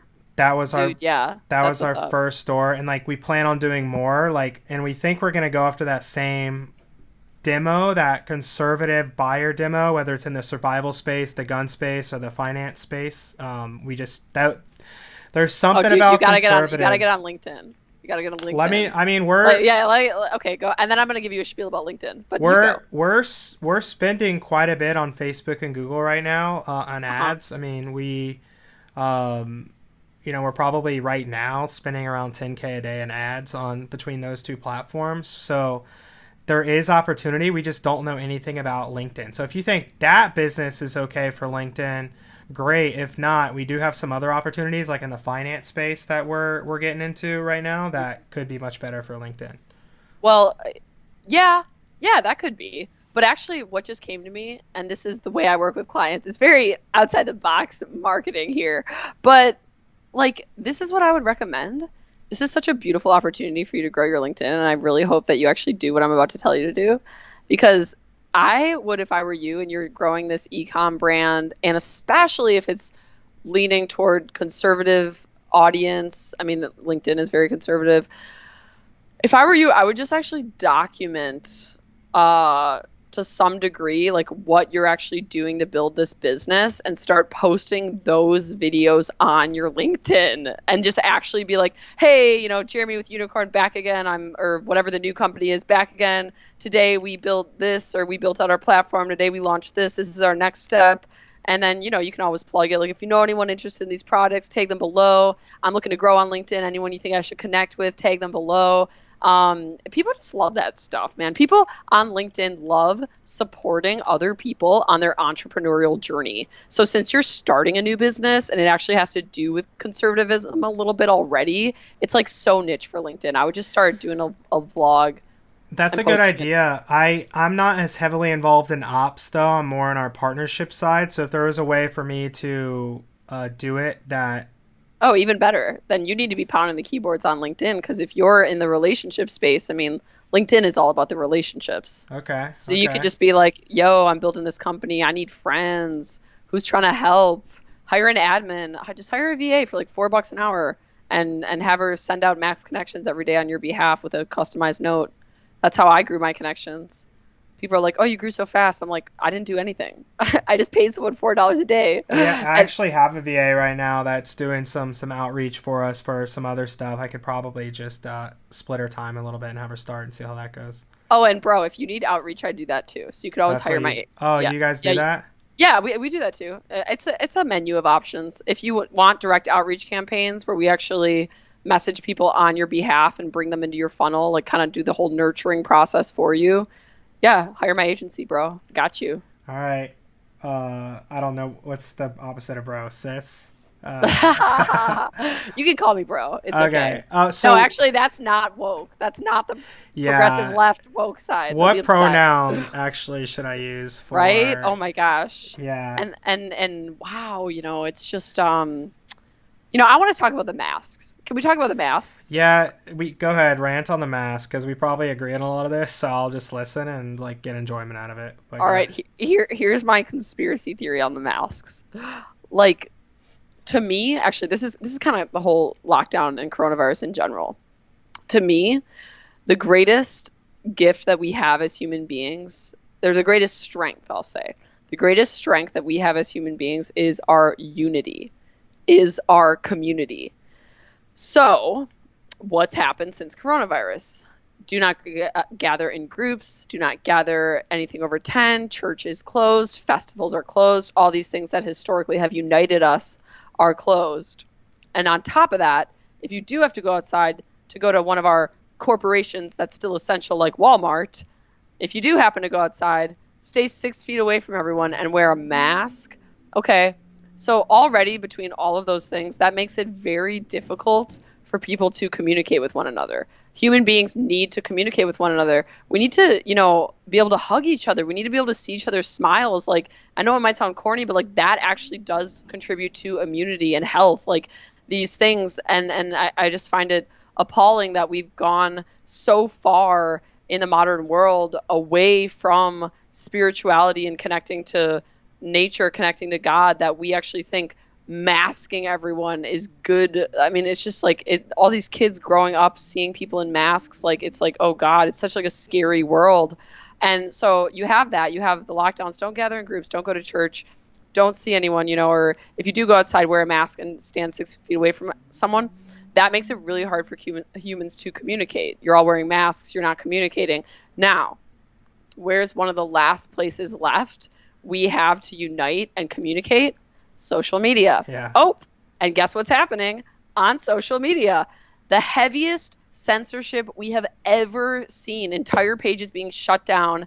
I mean, doctors, virologists being censored for sharing their statistics and their data that's against the mainstream narrative. So to me, I think when you just put all of those things in perspective, it becomes a war on the people. It becomes very clear to me that it's against democracy, because that's all social media is, by the way, is democracy.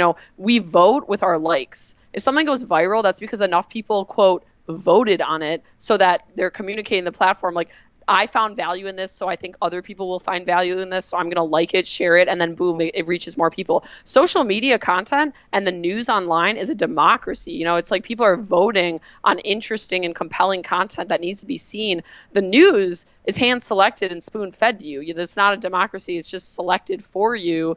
And now social media, we're seeing, is like kind of becoming the news. It's like, nope, you can't say that. Nope, you can't say that. But it was starting to go viral. Everyone was voting on it. Nope. So it's the anti-democracy. It's the anti-community. And I just think it's ridiculous that people actually think masking healthy people is good for society. I find it to be inhumane. I find it to be unconstitutional. And I find it to be actually one of the worst things for our health and our immunity in the long run. Yeah, so on the conspiracy side, I don't want to necessarily say I like full on agree, but I see where you're coming from, and if it was a public health issue, like why wouldn't Fauci and the CDC, who's like the new god apparently on anything health related, or governors or anybody talk about things to make you healthier? Exactly. Because that's why I'm just like, this is bullshit. This is not a public health issue, because there's so many, like, could our government... We don't give a shit about health. Yeah, like, could our government and could these things have done a little bit better with COVID? Maybe, maybe not. I mean, we can debate on that, but can we all control in our own lives things that make us healthier? Like, there's not... One of the reasons the U.S. has so many deaths, people can blame it on Trump all they want, but we're unhealthy as fuck. Like, exactly. We are unhealthy as fuck, and whether it's this virus, whether it's food, whether it's whatever it is, we're going to get killed prematurely, likely anyway.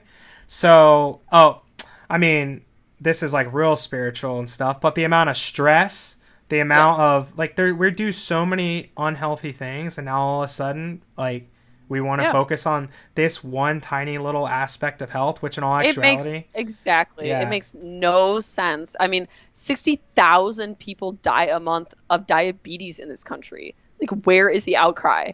It is absolutely it just boggles my mind. Again, this goes back to the inability to discern truth and look at things objectively. It absolutely boggles my mind that people still trust this system. They care about our health, and they care about our health. I mean, look at this country. We have gotten progressively sicker and sicker for decades, while the pharmaceutical industry has become insanely profitable. 1 in 2 children in this country has a chronic illness now. I mean, the amount of sickness that has become normal in our country should say a lot about how we care about and truly prioritize health. So to me, it's again just people not wanting to face the truth. People are too scared to come to understand, wow, maybe I live in a world where the people in charge who are supposed to care about my well-being actually don't give a fuck about me. I don't think a lot of them do. Like, I truly, like, again, the one thing, what made me more mad almost than anything this entire COVID, like, bullshit?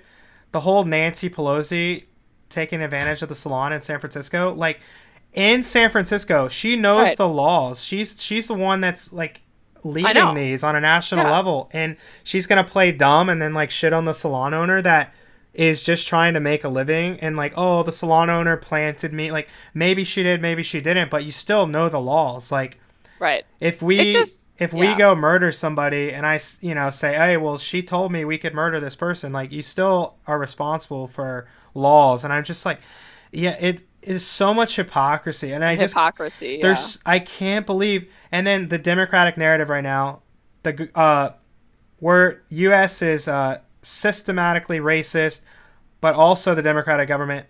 Let's add more government to this systematically racist system. Like, it makes just like no sense. If the system is so bad, why are we building upon it? Like, why would we add more if it's a fucking horrible system? Like, adding more, like, dumb people in government that aren't smart enough to be like successful in the private sector. I mean, I'm just saying, it's the fucking truth. Isn't going to make our world a better place. Like, for the most part, I'm not saying this is for all, but talented people go to where the money is. And if there's money to be made in the private sector, in the corporate world, why would anybody take a $80,000 a year government job? That's like a high up job. Like, you know what I mean? Why would anybody work in government when they could make 5 times that in the private sector? Nobody with talent would. Except, again, few exceptions. I'm sure people just love it. Maybe they just have wealth and they don't care. But for the most part, I think it's all, we're on the same page. I want to ask. And it's, ahead. Just one more thing. Yeah. It is like people. So this is the way that my mind thinks, is I look at the big picture of like, what could this be prepping us for? And I truly do believe they're trying to mandate vaccines.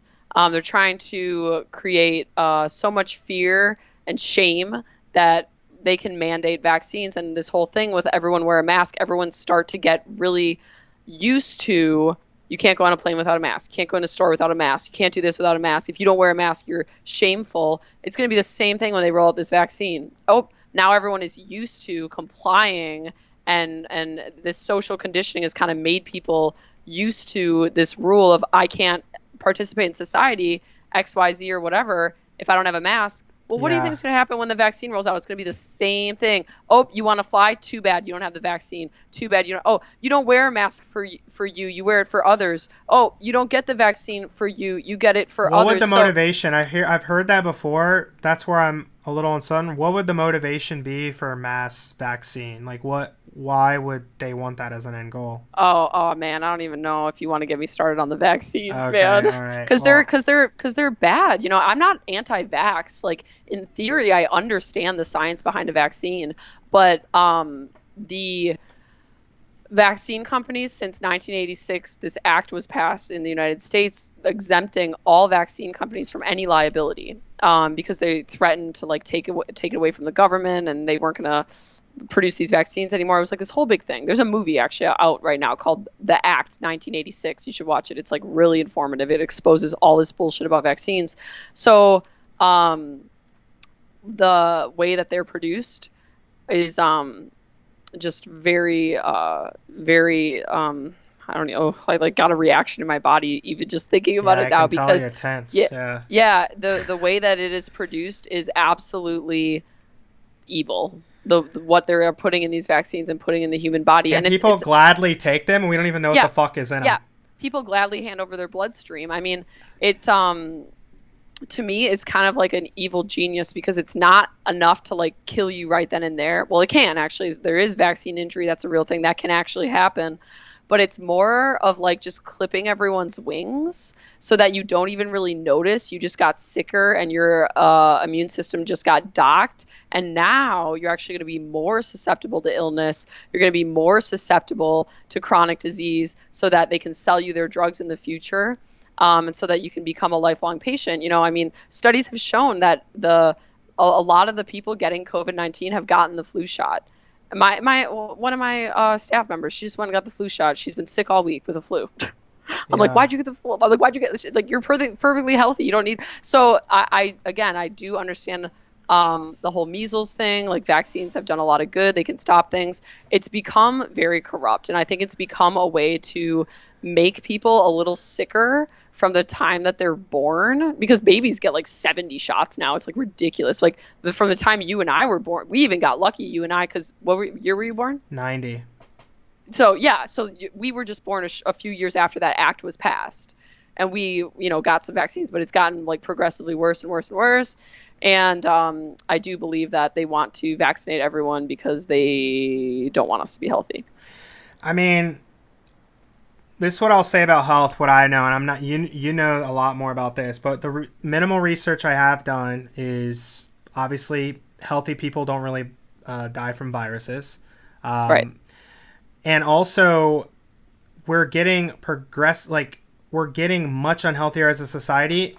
And you can say, 500 years ago, the average human lived to 50, but those numbers are really skewed, because men at 30 were dying in wars, and they were like famine, like it's really extreme cases. And there were still people back then living till they were 80 or 90 if they had wealth and had proper nutrition and stuff. And that's before any fucking modern vaccine or anything. So exactly. And it's also the quality of life, Jeremy. Like, people are living longer, but they're like on machines for the last 20 years of their life. Is that, so it's like, and they're stressed their whole life with bullshit. Right. Like, that's another. It's like, to me, it's more just like we can keep people alive longer, but it's not necessarily a fulfilled life or a healthy life. Yeah. Unpopular perspective, but how many of these COVID lives would have lived another year if they didn't catch COVID? How many of these COVID deaths would have lived another year if they didn't get COVID? Yeah, not many. Actually, the CDC updated their numbers to say that only 6% of all COVID deaths now actually only have COVID listed as a cause of death. That means 94% of these COVID deaths have been pneumonia. People have had other things that actually were the more likely cause of death. Or, maybe COVID put them over the edge, whatever. But it's just like, it's so skewed. And then even of that 6%, that it was only age wasn't listed as a comorbidity. No, that's what I was going to say. Yeah. Of the 6% where it was truly only COVID, that it was like 90% of them were over the age of 80. So it's like that's even above the life expectancy average in the US anyways. And also the other thing I want to touch on quick is like how they're letting people die in hospitals alone. That That's fucks with fucked me, up. dude. Yeah, Yeah, it's that's just like fucked so up. fucked up. Like we're literally moving into like a robot society where it's like wear a mask, stand 6 feet away. It's like, do you guys remember that like we're fucking human and like touching each other and playing outside? This is how we build our microbiome. This is how we letting people die alone in hospitals because of COVID, not letting family members come in when they're dying of. I mean, it's like you don't even let soldiers in combat die alone. That's what they teach soldiers. They say don't let one of your fellow soldiers die alone in enemy arms. You go get him. You don't care. I don't care if they're shooting. You go get them in the line of fire. You don't let them die alone. And we're just letting people die alone in hospitals because of COVID. I mean, to me, I actually see that as one of the good things in terms of it's going to make so many families so angry that they can't have funerals, that they can't be there at the death, that it's going to cause a lot of people to also wake up who maybe weren't previously open to this sort of, quote, conspiracy talk. But now that it's like personally affected their lives and they've seen the ridiculousness of, I can't be there when my grandma or father or mother dies, like I'm going to get angry now and I'm going to do something about how ridiculous this whole thing is. Even though the younger people are basically at zero risk. That's why when I'm like seeing all these reports of colleges and stuff getting cases, it's like, who the fuck cares? Like, it's the flu. Like if a bunch of young kids, I saw some school got like, it was a headline, it was like 300 reported cases at this school, and then you like read into it, it was like 0 hospitalizations. I was like, of course, it's a bunch of fucking healthy people. Like some of them had symptoms, some of them are more severe than others, many of them probably had 0 symptoms. It's just, I do know that CDC data is a little bit misleading just from the fact that of the 94%, I know some of those comorbidities listed were caused from COVID, so it's a little bit, but yeah, we agree for the most part. Exactly, I did just want to mention that. Right. I know some of them were caused from COVID, or at least but is that, allegedly, reportedly. Yeah. So how does that work with like so like if you are dying from cancer, but then you get the flu and then you die with the flu, have they historically marked it as the flu, or how does that? Because that's what I've been seeing is a lot of doctors have some objections to this whole cause of death as corona. Well, when hospitals are told, so yeah, if me and you owned a hospital, right, our goal is to keep the business open and keep revenue coming in the door. They were not allowed to have elective surgeries, which, sorry to let people know, that's where hospitals make their money, and not for checkups, so they were not allowed to have elective surgeries, and they were instructed that if it was a COVID death, they would get additional federal funding. So, of course, if I had any reasonable belief, I would list something as a COVID death because we're trying to keep our doors open. We're trying to keep people employed. Like, I don't blame them for listing it as a COVID death if that's how they keep their doors open. I mean, list this as a COVID death, or I lay off my nursing staff. I mean, maybe I care about my nurses. I'm just going to list it as a COVID death. So wow, yeah. See, that's a good perspective. That's the thing with a lot of government policy. I feel like the intention and the thought is good, but it's just a disconnect from reality and how things actually function in real life. I feel like that's what I know. I don't know if you know this about Biden, but he was one of the main people. I think it was in the 80s or 90s that was for students that took out college loans not being able to file bankruptcy. So what that ended up doing is giving and you colleges, still can't, by the way. You still can't. You could before this law that Biden was one of the people that pushed. So that, because again, intention's good. Maybe it's an okay idea, but what does that do? Colleges don't give a fuck now, and they can charge whatever because they're going to get paid. There's no way out. They're going to get, and then federal funding on loans and stuff. So it's like, the intentions are like the heart's in the right place. It's just not connected with reality on how things work. Like if you and me had a business and we know they had to pay it back and they needed my service, and society told these people, if you don't hire Shay to do your LinkedIn marketing, you're going to be a big loser in life. People go into massive amounts of debt and they have to pay you back. You're going to charge whatever the fuck you want, That is true, by the way, about you do need to hire me. Yeah. I just had one more question, and then I want to. Thank you for having me. This is fun. Dude, I feel like we we did our virtual hangout. Like I didn't drive to Orlando this time, but we covered a lot of ground in this call. We did, and we actually like, I like getting in disagreements on my podcast, but I feel like we fucking agree on everything. So thanks a lot, Shay. No, I'm just kidding. Oh wow. Well, there we go. Yeah. We'll have to find something we disagree on. Yeah, we'll have to now find something. Now I'm curious. So one more thing, I wanted to talk about your post recently about, I didn't even know you exited a relationship. So that was news to me, which shows, I guess, COVID just fucks with people. Some people you kept in touch with and some people you didn't. And unfortunately, I think we were a casualty on each other's friends list. So we just didn't keep in touch. And well, he was also part of the reason, like, we kind of met and connected. So that's also true, you know. Do you remember the first night we ever met? It was in Milwaukee. I'll give you a hint. Was it at like a steakhouse? Yeah, it was that steakhouse. Oh my gosh, yes, yeah. I do remember. You were with that girl. She had a unique name. What was it? Lene, yeah. Lene. And that was dank. Oh my God. Remember that bacon? Yeah. The slab bacon? That was so good. That was a really fun night. That was the first time we met. Yeah, that was fun. And then Shane was with this girl, Jessica, and then it was you and Luke. Yes. Who I'm actually... Oh, she hit me up recently, actually. So funny. No. I just talked with her. We're friends. We keep in touch. Oh, right. She was, like, really impressed by you, and she's like, I want to, like, join Shay's mastermind or something if she creates one. Like, I really have a lot of respect for her. I want to be more like her. Yeah. So sweet. I love her. Yeah, she's a sweetheart.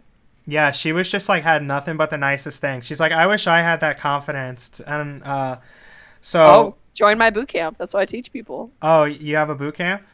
Yeah, that's what I was saying about how to make videos on LinkedIn. Okay, but that's why I was saying like 99% of it is like just teaching people to like be confident. How much is the investment? Notice I said investment. It's a $5,000 investment, Jeremy. Okay, I think she will be a customer. I think I can. Oh, dude, we would love to have her. We'd love to have her. She'd be amazing. Yeah, I think she would really enjoy it. So on the relationship side, like. You said in there, like, the breakup was just really fucking excruciating for you?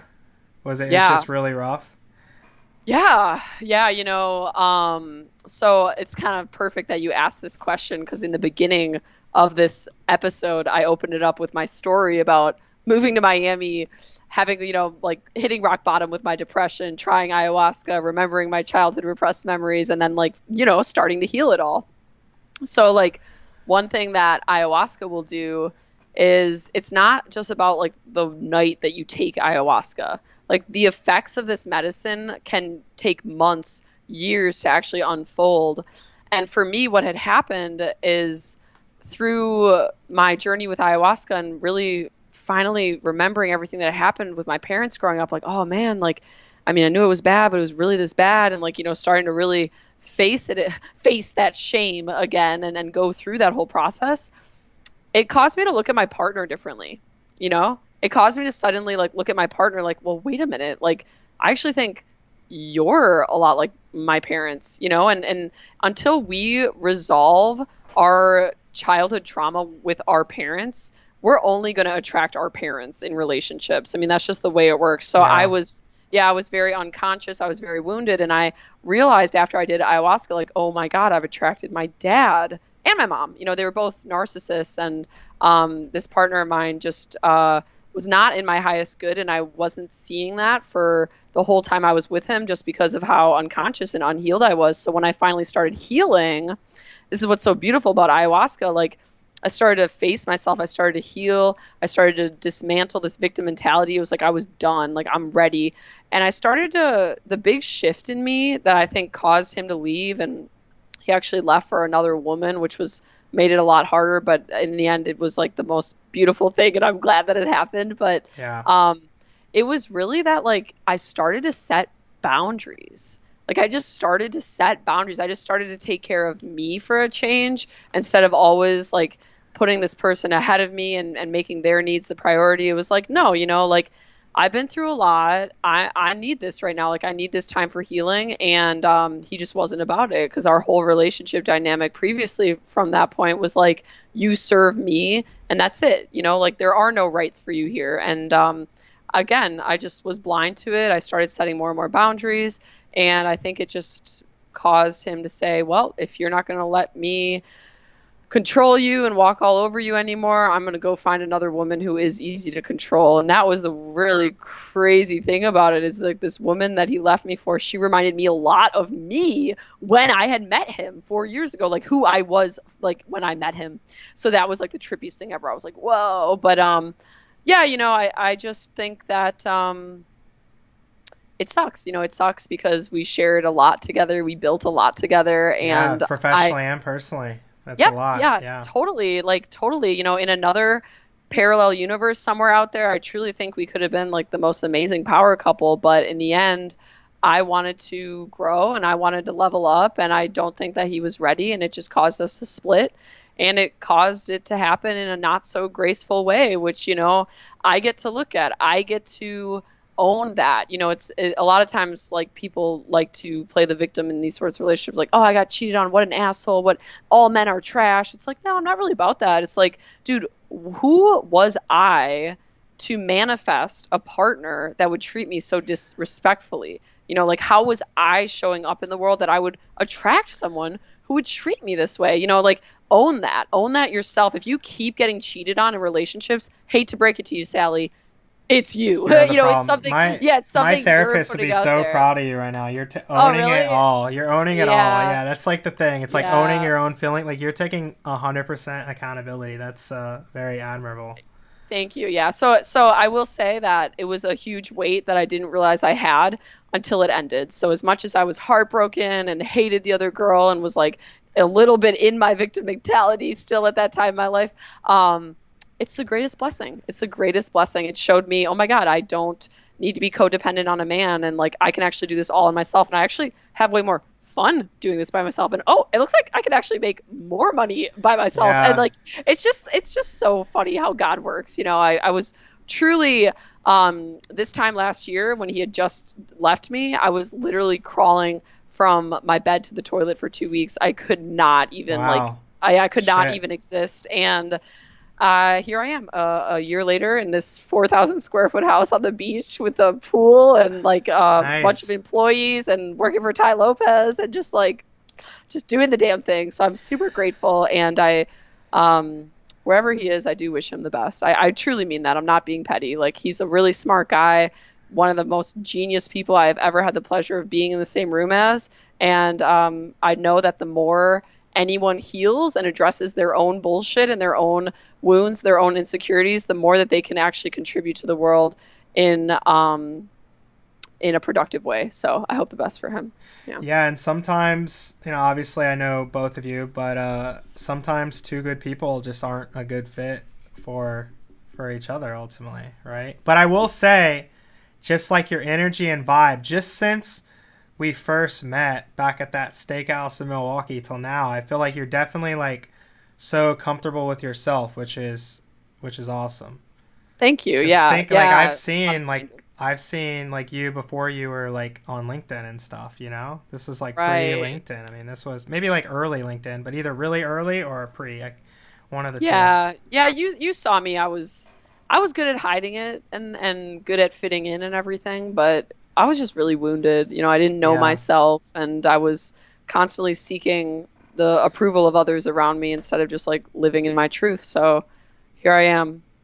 Here I am, Jeremy. Here you are. One final random question before we bounce. So in a relationship, because I see you as very strong, you're obviously very business focused. Are you in the relationship, like, do you like step into the feminine in a relationship, or do you like being a more dominant? No, I do not like being dominant in a relationship. Okay. And I get asked that all the time because people will be like, oh, you're so masculine. Like, you're such a masculine I don't chick. think you're masculine. No. Yeah, I feel you. I just laugh because I'm like, no, no, dude. I mean, and this is also something I had to learn the past year dating, right? Because I wasn't single for 4 years previously. But it's like, I do really like a man to take charge. And that's okay. That's the other thing. Like, we're conditioned to believe, like, oh, it's abuse if he's masculine. It's like, no, it's not. Like, I work all day. I work really long hours. I do love what I do, but I am very much a woman who is often in my masculine, meaning I'm constantly working, I'm constantly commanding, I'm constantly, making moves, doing business. These are naturally more masculine traits. Not that women can't do them effectively, sure. and not that women can't enjoy them, to each his own. But at the end of the day, it's like, if I clock out and I'm done with work, like, I just want to be a woman. I'm not like looking to command. I'm actually pretty chill and definitely in my feminine. So great question. I'm so like you're so progressive for asking me that question about feminine energy. Yeah. It's have you read the book The Way of the Superior Man? I have not. No. It talks a lot about that in a successful relationship. It can, whether it's with two men, two women, a man and a woman, there has to be one in the feminine and one in the masculine. Even if it's the man in the feminine and the woman in the masculine. Yep. By how, and then it reminded me of some of my old relationships. And an example was like sometimes a man, like it's in my DNA to like just want to do favors and pick up something from the store. And a girl I was dating, I'd be like, hey, I'm stopping by the store real quick. Do you need anything? She'd be like, no. And I'd get to her house and she's out of toilet paper. And she's like, I want to get it myself. And it like, tore at me. I'm like, I'm trying to be a fucking provider here. Yeah. Like, what are you doing? And that's like this is my issue with the whole feminist movement, is just that it makes these like simple things that are actually okay and healthy and fulfilling like wrong. Like, oh, if he gets my toilet paper, then he owns me. It's like, what? It's just so subconsciously. Stupid. That may like something along those lines would have been there, but enjoyed the convo. It was really great having you on. Yes. Thank you so much for having me. This has been so fun. And we gotta get together soon. We definitely will. Together. And are you gonna come down to Miami? I mean, I'm open. We'll do Miami. Yeah. We'll do. You got a new house, so I'm down to check that out. Yes, come. It's so. I still live in the really boring skyrise, the one you visited. Dude, I love your apartment. You're still in that apartment? Yeah. That place was sick. Yeah, it's a cool with the spot. Pond. Yeah. I love the pond. Well, it's a lake. I mean, don't insult our lake. It's not a lake. Don't insult our lake. There's fish and turtles and geese and stuff around there. But yeah, this is fake news, everyone, about the lake. Yeah, it's a pond. It's a huge. It's a big pond. The most luxurious, huge, and a Trump voice lake you could possibly imagine. All right. Well, yeah. Good having you. Thank you. Thank you for listening to Openly Outspoken with Jeremy Adams. If you haven't already, make sure you subscribe to the show on your favorite podcast player so you get updated when new episodes are live. If you enjoyed this episode, the best way to support is to leave a 5-star review and share the podcast with people in your life that you feel would benefit from these types of discussions.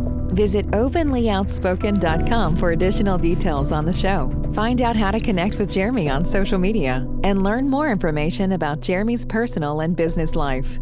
We'll see you next time.